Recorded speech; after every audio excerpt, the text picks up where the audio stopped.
कोई समझ ही नहीं रहा है कि मनुष्य की विकास की प्रक्रिया के अंतिम कड़ी है। ये क्यों क्यों कहा गया है? क्यों ये कहा गया है वेद में कि मनुष्य योनि सबसे दुर्लभ है? क्यों कहा गया है कि मनुष्य योनि में अपने दिव्यता को प्राप्त करना है? क्यों कहा गया? इसका देखो, हम बापूजी के ज्ञान में बापूजी बताएं कि मनुष्य योनि आया कैसे। आत्मा की फॉलन सोल मनुष्य के बन के आया। मनुष्य पहले देवता थे, देवता से पहले परम पुरुष थे, उससे पहले निराकार स्वरूप जो भी थे वो आते आते यहाँ तक आ गए। लेकिन ऐसा क्या हुआ मनुष्य योनि में कि वो रिटर्न करना क्यों चाहता है? मनुष्य योनि में ही वो महसूस किया कि हम गलत हो गए। तो वो इसलिए महसूस किया क्योंकि मनुष्य योनि में पहले मृत्यु का अनुभव किया।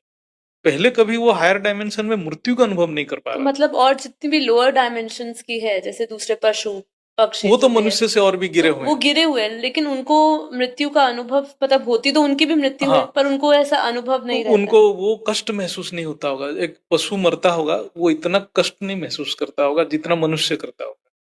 इतना उसके पास बुद्धि है क्योंकि मनुष्य एक ऐसे योनि है जो सूक्ष्म स्थूल दोनों को एक साथ अनुभव करने की ताकत है। जैसे कोई कुत्ता या बिल्ली है, वो कभी नहीं सोचेगा कि कोई सुप्रीम पावर क्रिएशन को बनाया हुआ है। उसमें वो बुद्धि नहीं है। हम 10 कुत्ते 10 बिल्ली एक जगह पे छोड़ेंगे तो मंदिर नहीं बनेगा। सही बात लेकिन 10 आदमी जहां रहेंगे, जो मनुष्य रहेंगे, तो वहां मंदिर बनाते हैं। चाहे वो ना जाने, लेकिन वो उसके मन में एक कोई सुप्रीम पावर है। वो ये नहीं है कि उसको पता नहीं होगा एग्जैक्ट कौन है, लेकिन उसके बुद्धि में ये एक है। वो बहुत चीज उसको अनुभूति होता है। ये एक मनुष्य योनि एक ऐसा है, पूरा गिरने से और पूरा उठने के एक ट्रांजिशन फेज है। अब यहां से वो उठ नहीं पाया ऊपर और नीचे गिर गया तो फिर क्या होगा उसको कुछ पता नहीं। उसका मतलब आत्मा खत्म ही हो जाएगा। आत्मा जैसे आज हम सुबह भी चर्चा कर रहे थे, जैसे कोई कॉपर कॉपर का चमक है, उसमें कुछ पावर है, लेकिन हम बाहर ऐसे फेंक के रखेंगे बहुत सालों तक, वो क्या होगा, उसका रिएक्शन करते करते करते कॉपर का प्रॉपर्टी ही खत्म हो जाएगा। ऐसे आत्मा भी ऐसे विकार में जाते जाते भोग करते करते अज्ञान बस वो आत्मा ही नहीं रहेगा। मतलब आत्मा का जो स्वरूप है वो रिटर्न भी नहीं कर पाएगा। तो इसीलिए और गिरती कला में जाएगा, फिर आत्मा नष्ट हो जाएगा। तो इसीलिए यही एक है जो उसकी अंतिम कड़ी है। इसके ऊपर उसको दिव्यता में जाना ही है। अब वो नहीं जा रहा है तो वो अलार्मिंग है, उसके लिए घंटी बज गया। अब आप गिरोगे तो फिर हो जाए आपको मनुष्य योनि ही ना मिले। सही बात। और हो जाए कि आप परमात्मा की सोच ही ना रहे। एक तो अभी एटलीस्ट कोई कितना भी ज्ञान अज्ञानी हो, कभी तो बोल रहा है हे भगवान मुझे बचा ले। कोई कुत्ता ये भी नहीं बोल पाता है कि हे भगवान मुझे बचा ले। बहुत सही बात कर। मतलब ये कह सकते हैं कि अगर अभी जो सिचुएशन है, मुझे ऐसा लग रहा है लोग कष्ट में ही इसलिए क्योंकि उनको ये रियलाइजेशन नहीं है कि अंतिम कड़ी पे वो बैठे हैं, अगर जरा सा भी इससे नीचे गिरे तो फिर उठने का अवसर नहीं मिलेगा। अभी हम बाउंड्री में आ चुके हैं, बाउंड्री के बाहर चला गया, खत्म, वो डिलीट हो गया, वो आत्मा की स्टेज ही खत्म हो गया, उसको आत्मा ही नहीं कह सकते। ये बात इसलिए भी देखिए भैया ऐसा कह रहे, बात करते करते मुझे ऐसा रियलाइज हो रहा है कि जैसे भरत थे, राजा भरत, अब वो दूसरी योनि में गए थे, पर उस समय टाइम अलग था, डायमेंशन अलग थी, एनर्जी अलग थी। उस समय उनको खुद का भी ज्ञान था, उनको एक वरदान भी था कि उनको अपने सारे पहले के जन्म याद, 3 जन्म याद रहेंगे, ऐसा कुछ भी कहा था। तो इसलिए उनके पास अवसर था कि वो उस योनि से ऊपर उठ सके। पर आज जो समय हो चुका है, जो काल है, जो एनर्जी है, वो इतनी लो लेवल की हो चुकी है कि अगर अब मनुष्य नीचे गिरा तो अब कोई अवसर नहीं मिलेगा कि वो वापस मनुष्य योनि में भी आए। शायद यही कहना चाहते हैं ना, इसीलिए तो इसीलिए ये अंतिम कड़ी और ये समझना है कि अब दिव्यता को प्राप्त करना है, दिव्यता को प्राप्त करना है, उनके पास ऑप्शन नहीं है। जी जी जी। तो अगला प्रश्न आपसे पूछना चाहूंगी कि अपने हम कहते हैं कि जो आत्मज्ञान है, जो आत्मज्ञान ब्रह्म ज्ञान की साधना नहीं कर सकते, मान लो अब जैसे हम समय देख रहे हैं, किसी को आत्मज्ञान की नहीं पड़ी, ब्रह्म ज्ञान की नहीं पड़ी। ब्रह्म ज्ञान तो मैं कहती हूँ हायर स्टेज है, आत्मज्ञान अपने बारे में ही नहीं सोचने का। तो उनके लिए शुरुआत ही समझिए, पर उनके लिए जीवन शैली कैसी होनी चाहिए, ये एक चीज है जो मैं चाहती हूँ। और साथ ही साथ क्या सरल सेवा प्रधान और नैतिक जीवन भी आध्यात्मिक यात्रा बन सकती है? हाँ, ये तो हमारे जो योग सूत्र में तो बेसिक ही है कि हमारे जो क्या बोलते हैं यम नियम, ये सब बेसिक चीज है। जैसे लास्ट में ही आता है हमारा जो समाधि और धारणा समाधि, वो तो लास्ट में आता है, लेकिन पहले तो उसको यम नियम करना ही पड़ेगा। यम नियम आसन, ये जो जो चीज है, बेसिक चीज करना ही पड़ेगा, लेकिन ये तभी हो पाएगा जब उसमें लक्ष्य होगा।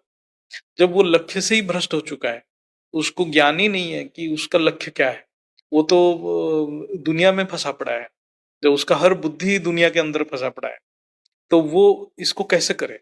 जैसे बापूजी ने एक जगह पे एक वीडियो में बताया है कि आत्मा हम किसको कहेंगे, जो परमात्मा को खोज रहा है वही आत्मा है, बाकी तो जीवात्मा है। और जीवात्मा तो एक जीव है, वो साधारण जीव है। मनुष्य शरीर तो मनुष्य का है, लेकिन एक साधारण जीव है, वो खोज ही नहीं रहा है परमात्मा को। जब परमात्मा को नहीं खोज रहा है, उसके आत्मा के अंदर वो चुंबक, चुंबक मतलब वो जो खींच नहीं है कि मैं पाऊं उसको, मैं पाऊं उसको, वही आत्मा है केवल। उसमें वाइब्रेट हो रहा होगा कि मैं कहां से आया, मैं उसको, वो कब मिलेगा मुझे, वो तो हर पल संकल्प में रहेगा, वो आत्मा है। बाकी तो आत्मा है ही नहीं, बाकी तो जीवात्मा है। हम उसको मनुष्य बोल सकते हैं, लेकिन जीवात्मा है। मतलब जीव मतलब इच्छा, वो इच्छा से भरा हुआ है। एक इच्छा गया, दूसरा आया, दूसरा गया, तीसरा आया, ऐसे ही जैसे बाकी जीव में फंसे पड़े हैं। ये इसके बाद इसके, वो क्या है, वो स्वयं चालित है। वो उनका जो चल रहे हैं वो इच्छा से चल रहा है, उनका जीवन परमात्मा से गाइड नहीं मिल रहा है, वो इच्छा से चल रहे हैं। तो उनको क्या करेंगे, उस वो तो समझ ही नहीं है। लेकिन ये जो ब्रह्म ज्ञान हो, आत्मज्ञान हो, ये तो केवल आत्मा के लिए है, जीव के लिए थोड़ी है ये। जीव तो उसको आत्मा बनना पड़ेगा, पहले पहले उसके अंदर ये, ये मैं नहीं कह रहा हूं कि वो उसको पहले दिन से ही बैठ के नहीं कि ज्ञान आ ज्ञान हो जाए, जाएगा। लेकिन एक तो इच्छा तो पैदा हो उसके अंदर, वो जीव के अंदर एक इच्छा पैदा हो, पहले एक संकल्प आए कि मैं परमात्मा को जानना चाहता हूं। वो पहला पहला संकल्प है। वो संकल्प जब तक नहीं आ रहा है, हो जाए वो संकल्प दिन भर ना रहे, हो जाए वो संकल्प अ, हर दिन ना रहे, लेकिन महीने में तो एक बार आए, पहले एक बार तो आए कि मैं, एक बार आए कि मैं परमात्मा को जानना चाहता हूं। जब ये संकल्प आएगा, वो जीवात्मा फिर धीरे धीरे आत्मा की ओर जाएगा। अब उसको हम आत्मा नहीं कह सकते। फिर जब उसके अंदर ये संकल्प आएगा, ये संकल्प हो जाए, फिर 2 बार आए, 3 बार आए, ये कब आएगा, जब वो जीवत्व में कष्ट अनुभव करेगा, बार बार उसके साथ कष्ट होगा, बार बार वो जो इच्छा है, इच्छा के विरुद्ध हो रहा होगा, तब वो इस दिशा में देखेगा क्यों हो रहा तो है मेरे कष्ट होना जरूरी है, को। कष्ट होना बहुत जरूरी है, क्योंकि जब तक कष्ट नहीं होगा वो मुड़ेगा नहीं, वो क्योंकि जीव से आत्मा की तरफ आत्मा की सोचेगा ही तरफ नहीं। सोचेगा नहीं, क्योंकि उसका संस्कार पूरा खत्म हो चुका है। तो वो जब इस तरफ देखेगा, फिर वो भक्ति मार्ग में जाएगा। फिर भक्ति मार्ग में जाएगा इसलिए क्योंकि उसको ज्ञान तो डायरेक्ट नहीं मिलेगा। फिर जब भक्ति मार्ग में जाता है तब मन शुद्ध करना पड़ेगा मन ना। शुद्ध करना नहीं, उसके अंदर फिर एक भाव आ जाएगा कि परमात्मा है, मेरे को बनाने वाला कोई है, कोई है इसको बनाने वाला। जानना चाहिए ठीक कुछ। है, वो उसको मांगेगा, मुझे ये दे दो, फिर भी मांग भी रहा है तो परमात्मा से मांग रहा है। वो डर भी रहा है तो परमात्मा से डर रहा है। जो भी कर रहा है, डाउट भी कर रहा है तो परमात्मा से डाउट कर रहा है। ये होना भी जरूरी है। जब ये तीनों फेज में गुजरेगा, क्योंकि बहुत पतन हो चुका है, तब जीव आत्मा की ओर जाएगा। जब आत्मा में फिर क्या होगा, उसकी संस्कार धीरे धीरे नरम होगा, कड़ा संस्कार नरम होगा, फिर उसको कहीं ना कहीं से ज्ञान मिलेगा। फिर वो ब्रह्म ज्ञान हो या आत्मज्ञान हो, पहले उसकी आत्मज्ञान में तरफ आएगा, पहुंचेगा। फिर ब्रह्म ज्ञान में आएगा, फिर एक एक स्टेप आगे बढ़ता जाएगा। इसीलिए पहला जो मेरा कहना है, जो हर आत्मा को पहले परमात्मा की जो महसूसता होना चाहिए कि परमात्मा के बिना सृष्टि नहीं चल सकता, उसकी अस्तित्व परमात्मा से ही है, चाहे वो माने या ना माने। और उनको ये भी इच्छा रखना चाहिए कि मुझे उनसे मिलना है या उनकी कृपा प्राप्त करना है, उनको महसूस करना है। एक संकल्प करे, चाहे उसको रोज ना हो, महीने में करे, लेकिन वो सच्चे दिल से करे। ये उसकी स्टार्टिंग पॉइंट। तो जीवन शैली में ऐसा क्या आएगा जिससे उसको ये भी संकल्प आए, ये भी बहुत बड़ी हाँ, बात है ना। जीवन शैली उसका अपने आप चेंज होगा। वो खुद ही ढूंढेगा कि मेरे साथ इतना दुख क्यों है,